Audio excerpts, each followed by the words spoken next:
So allele হচ্ছে এই জিনসেরই various forms of এ জিন বা অল্টারনেটিভ ফর্ম, ডিফারেন্ট অন্য form, alternative form of a gene which mainly controls expression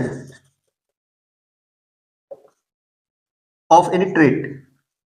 মানে একটা ট্রেটের এক্সপ্রেশন মানে দেখো খুব সহজ করে বাংলা ভাষায় বলতে গেলে, যেমন আমি এখানে বললাম যে স্টেম হাইটটাকে যদি নিতে, স্টেম হাইটটা আমার ছিল কি, স্টেম হাইটটা ছিল একটা ক্যারেক্টারের নাম, আর এই ক্যারেক্টারটা এটা হচ্ছে একটা ক্যারেক্টারের নাম, এটা হচ্ছে একটা ক্যারেক্টারের নেম। আর স্টেম হাইটটাকে কে কন্ট্রোল করে? কন্ট্রোল বাই জিন, এটা একটা ক্যারেক্টারে কন্ট্রোল করছে জিন। বাট এই জিনের কোনটা অ্যালিল আছে, এই জিনের কোনটা অ্যালিল আছে, এই জিনের হতে পারে যে টি থাকতে পারে, মানে ক্যাপিটাল টি আই মিন, আর স্মল টি থাকতে পারে। তো এই জিনের ক্যাপিটাল টি হচ্ছে একটা অ্যালিল, স্মল টি হচ্ছে আর একটা অ্যালিল, বোঝা গেল? তো যদি ক্যাপিটাল টি থাকে, ধরো ক্যাপিটাল টি থাকে তাহলে ধরো ও টল হচ্ছে, ঠিক আছে, ডমিন্যান্ট হয়। যদি স্মল টি থাকে তাহলে কি হচ্ছে? ডর্ফ হচ্ছে।